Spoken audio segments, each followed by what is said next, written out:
Hello class, it's me again, and today we're going to talk about our first project, which is a coloring book. So I want you guys to get familiar with some of the tools in Photoshop. So let's go ahead and start by talking about the project specs, okay?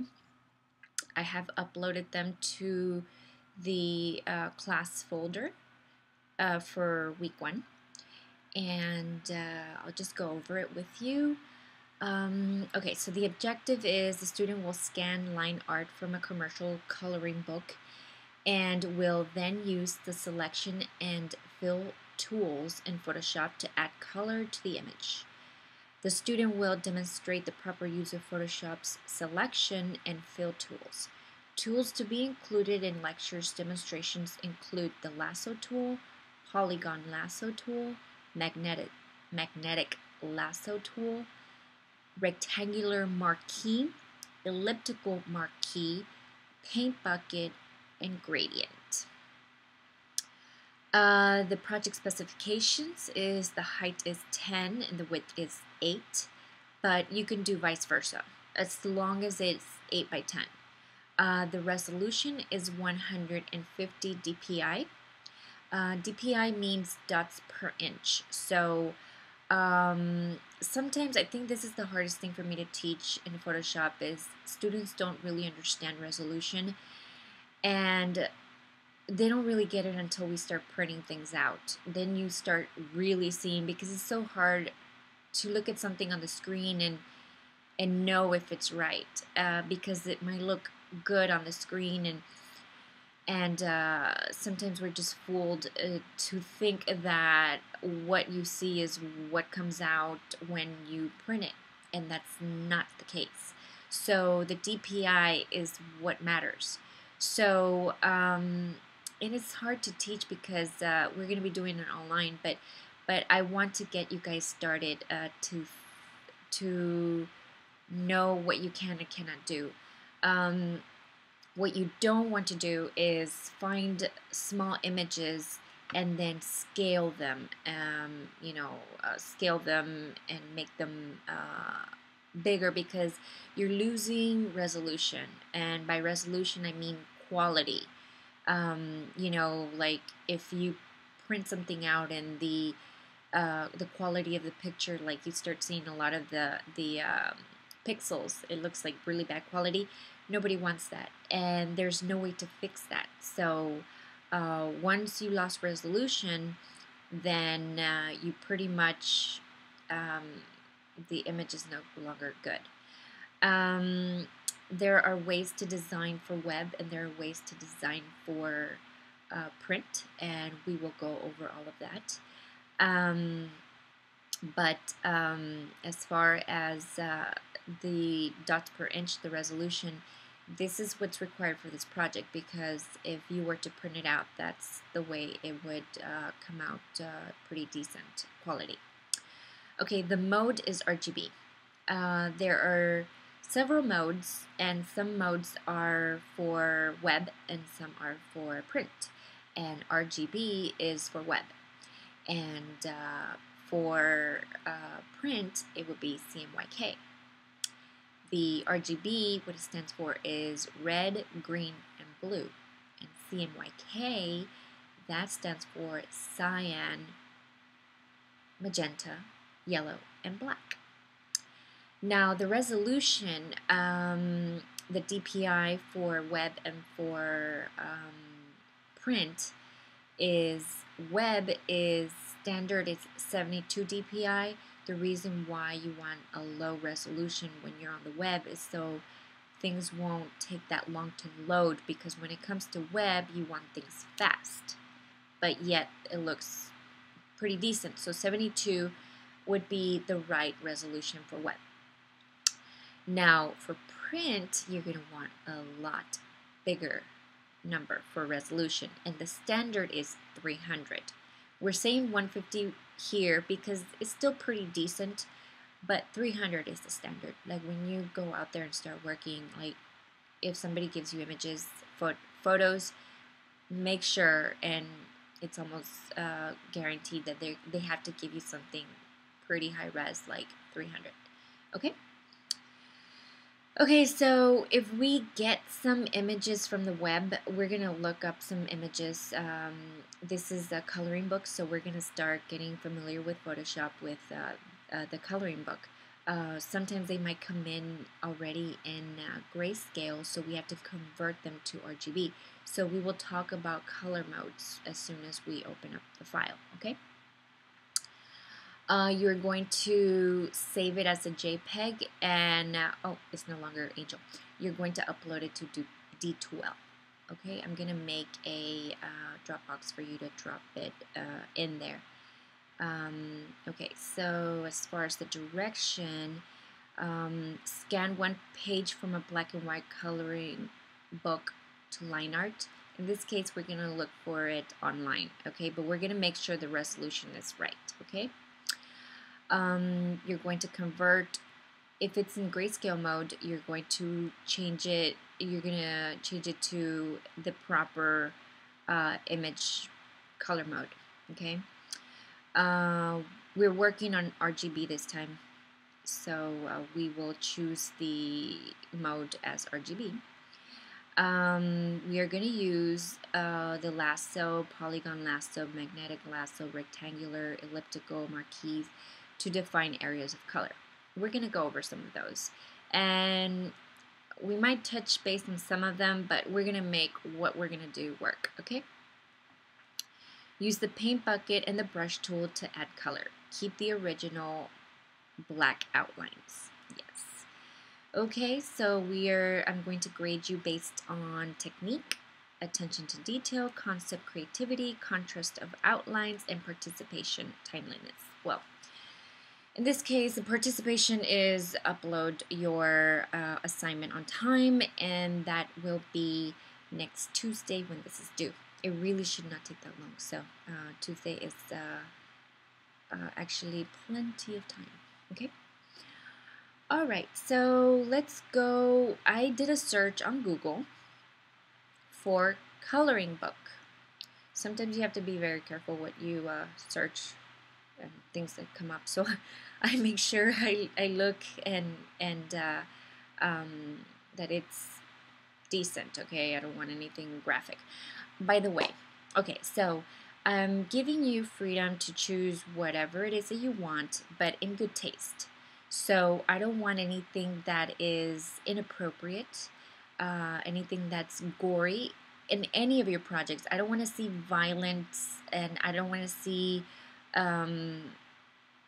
just some people just are like in going through a dark phase or something like that, and I don't want to see it. I'm sorry, I don't want to see like bodies and death and stuff like that. That kind of stuff haunts me. So please don't make me see it. I will not give you a good grade if you do. So please don't do it. Okay. All right. Okay. So let's all just be happy here. Okay. All right, so I looked at coloring book. All right, so actually before I go there, let's open up Photoshop. Okay, so what do my project specs tell me? This is how you have to start every time. You have to look back at what the specifications of the projects are. You can't just turn anything in. I mean, when you're designing in Photoshop, things might look right on the screen, but when you print it out and it comes out like you have a tiny little image and you're like, what happened? It looked really big on the screen. Is because you didn't start off the right way.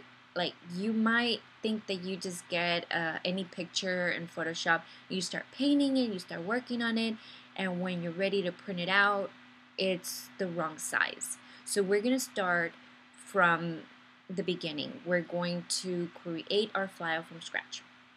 Okay, so our project specifications are the height and width, which I'm not really committed to the height and width being these, as long as it's 10 by 8 or 8 by 10, okay? So I'm going to actually go make it the width, I'm going to make it 8, and the height, I'm going to make it 10. No, sorry. The height, I'm going to make it 8, and the width, I'm going to make it 10. Okay. I confused myself, sorry. Okay, I'm going to leave that open right here. So I'm in Photoshop. Oh, I'm not, sorry, should have, I blinded that part. But, so under File, go to New, and the width, I said I'm going to make it 10. And the height, I'm going to make it 8. And the resolution, which is the DPI, is 150. And the color mode is RGB. So then we say OK. Alright, so this is where I'm going to start off at. Now I go to Google, where I looked up coloring book. Alright, so you know, I like Bambi, so I'm gonna click on Bambi, and you don't want to save this one, you want to go to the original, so you hit View Image, and this is the image. So if I right click and say copy, and then I go over to Photoshop, I can say edit and paste. Now you see how it's too small? Okay, that's not what we want. This is what I'm talking about. We can make this work. So if you fall in love with an image and it's the wrong size, all I have to say is I'm sorry. Okay, you have to look for something else. Sometimes we find the perfect image, and probably the smaller ones are better for some reason. You know, people, they want to protect their work or whatever the reason may be. But we're learning Photoshop. We're going to create this imagery. So I think that you can use Photoshop to your advantage as a graphic designer, because you can create backgrounds, anything that you want to create, that you have in your mind, you want to illustrate, you can create. Okay, so this is already not the right size. So what I'm gonna do, this is a little bit too big. Everything has to fit. Okay, so what I'm gonna do is throw that. See how it created a layer? These are your layers. So this is my layer with this image, and then the background layer. Whenever you see these little squares right here, it means there's nothing there. It's like transparent, okay? So if you grab on that layer and drag it into there's a little trash can there, you just threw it away to the trash. Okay, so I go back and I'm like, alright, this was not a good image because it was too small. So what I'm gonna do is change my settings when I look for in my search tools. So if you click on search tools, you'll see size, and see where it says any size? We want to filter that more, so we'll say large. Okay, so now we have a new set of images that we can choose from. I'm gonna go with this train.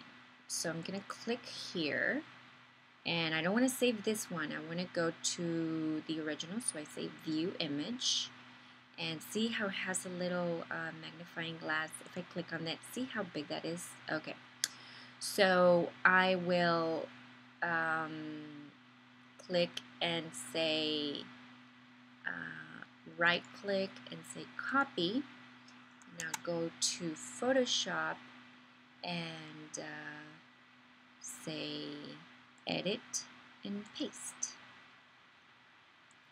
Okay, so now it's a little bit too big, but to scale down is much better than scaling it up, like making it bigger, because you're not helping it. So in order to scale it, you hit the Show Transform Control key, little checkbox, and you will see if you do Command minus or Control minus if you're using PC, you can kind of see how big this image is, and you can see it's Move Me here.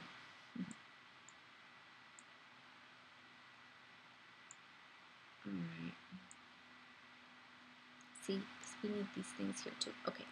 So if you hold down Shift, you have to hold down Shift, otherwise you might start distorting the, you see, if you hold down, see what happens here? If you don't hold down Shift, it's going to distort it to any size. So what you want to do is, now I want to say don't apply. You want to hold down Shift and click and drag and make it. Hold down Shift, click and drag the corners until you get it to a good size. Okay, then you double click it, and then it'll keep that box until you turn it off, because kind of bothers me to see the box right there. Okay, so now here's the fun part. The easiest thing is using the paint bucket, but it's not always the best solution. Okay, so the paint bucket tool you're going to find under the gradient tool, which is this one. If you click and hold down, it's under the gradient tool. Okay, so on the right here you have color and you have swatches.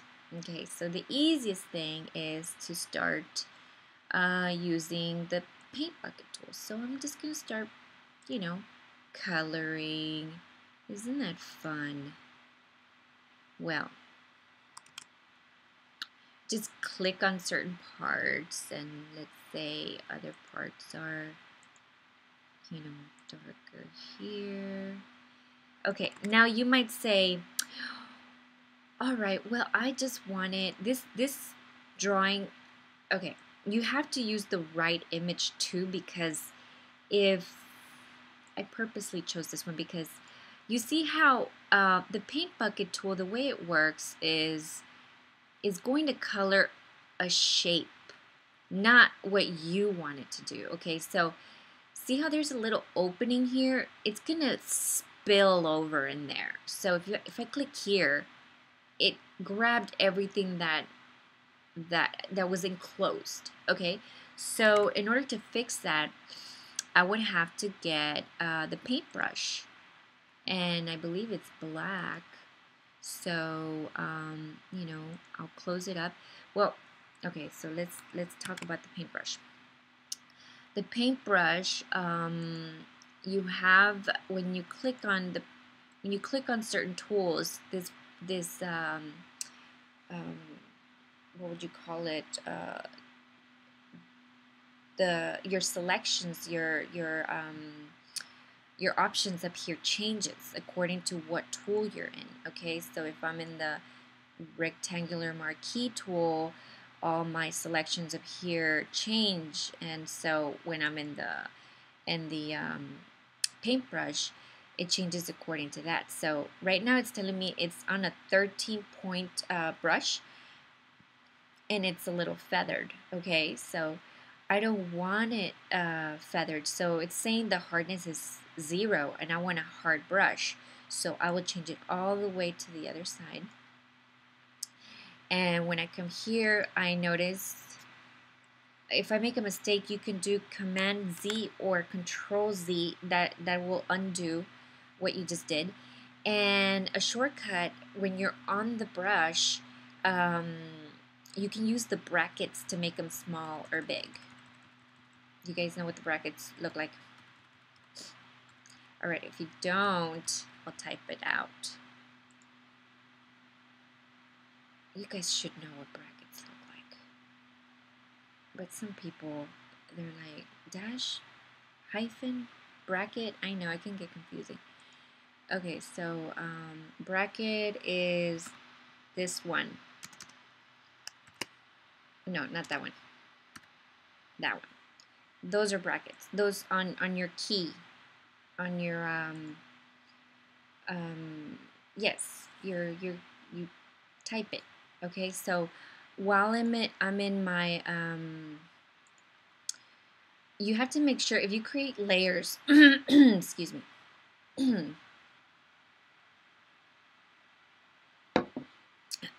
If you create layers accidentally, you have to make sure that you're on the right layer in order for all of this to work. And right now, we're just using one layer. Like I accidentally created a text layer, and I don't want it. Okay, so I'm going to throw it away. All we really want is one layer, and that's the image that we chose. Okay, so here I am. I'm going to close that little shape there. And now, if I use my bucket, it can, oh, I want it this dark. You can, if, let's say I forgot which gray this one was, you can actually sample that gray by using the eyedropper tool. Okay, so I'll pick that gray, and whatever is in here is what this swatch here is what's actually going to paint. So I go into my paintbrush, my bucket, and I'll click in here. And so it worked better because I closed it. Now, if I closed this part, it would have been even better. So let's go back and get the black and the paintbrush and close it right there. And eyedropper, let's pick this and let's choose the bucket. Much better, right? Well, this can be kind of challenging if we're trying to do other things. All right, so if you choose, when you choose your coloring page, make sure there's thick lines. Sometimes you might choose something like this that has a lot of open ends and it has a lot of the lines are too thin. That's where that the paint, I just have to say it like that, the paint spills through. So you have to make sure that you're using the right type of image. Okay. All right. So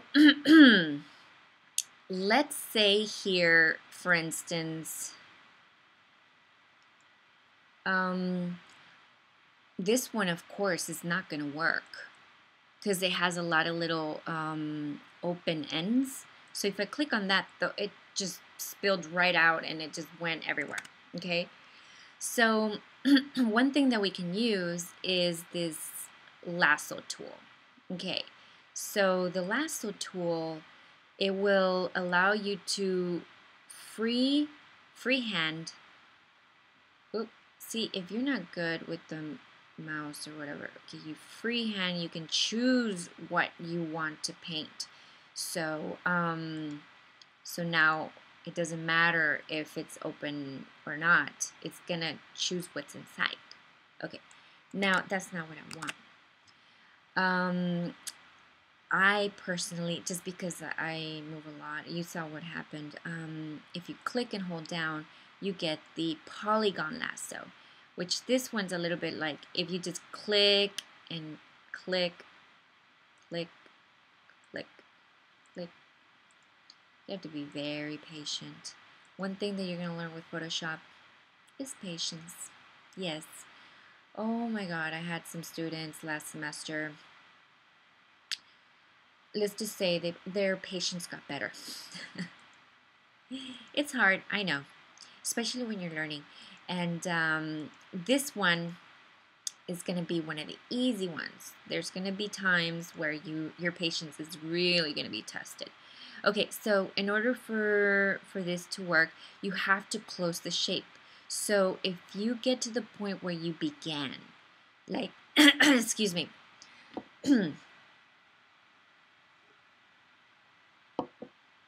I know it's hard to see, but if I scroll over where I began, there's a little circle that comes up, and that's what I'm looking for. So when I find that, I click it, and now that selection is chosen. Okay? Now I'm going to show you about gradients. All right, so I can easily just choose a gray, right? And I can go to the paint bucket and click, and it's gray, right? But let's do something more fun. Let's make it look a little bit more metallic. So if we click and hold down on the bucket, we can see the gradient. And if you see there's some, like it looks like a swatch here, if you click on that, you will find something that, it already has a lot of swatches. Like this one's called copper, and this one is what, gold, chrome. Let's use copper. Okay. So what you do is you want to create a gradient, and in order for it to look like a cylinder, you would have to do from left to right or right to left. It doesn't matter, from side to side. Okay, so what you do is you click and drag across. And oh, it took away, it got rid of the details that were there, but oh well. So see how each one works different? But it would look better if it was black, right? So you can actually change these colors. So here, if we double click it, we can choose a, let's say more of a gray. Maybe a darker gray. Okay. And then this one, let's use more of a, yeah, it's more muted. Not so pink or tan looking. Get some gradients. And this one we'll choose something more dark. Say okay. Alright. And then we'll click and drag across. That looks a little bit more like it. I think so.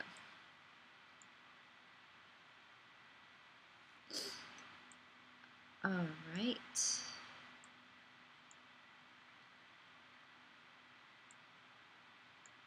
Okay, something like that. Now, if you want to deselect, Command D or Control D, and you deselect. And you can go back with the paint bucket and just continue, another thing is, well, you saw how I had to manually select what I needed because there were a lot of open ends.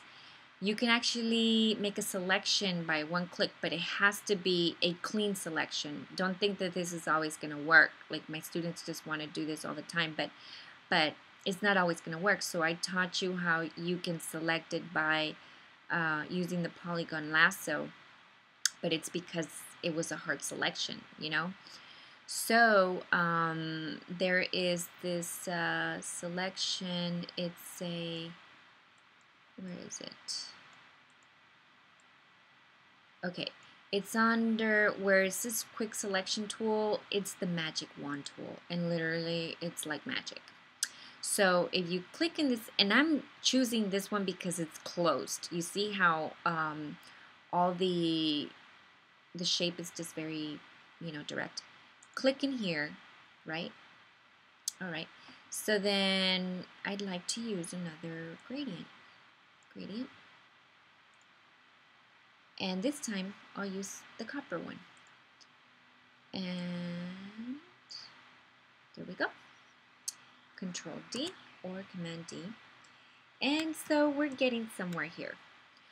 Let's see, what if we use the magic wand and we select the background? Oh, it goes inside of the shape. So there's a lot of shapes that are, there's a lot of things here that are seeping through. I wonder if I close this one. Because I want to show you how you can make the background. Is that all it was? Not sure. Oh, okay. Yeah, it was just that one. Now it's grabbing some of the grass here, but so if you want to add a selection, you can hold down Shift and click. I know that makes little sense. Do the best that you can, okay? I know this is the first project, but I'm just teaching you how you can color some things, and I think you're gonna do a good job. So if you want to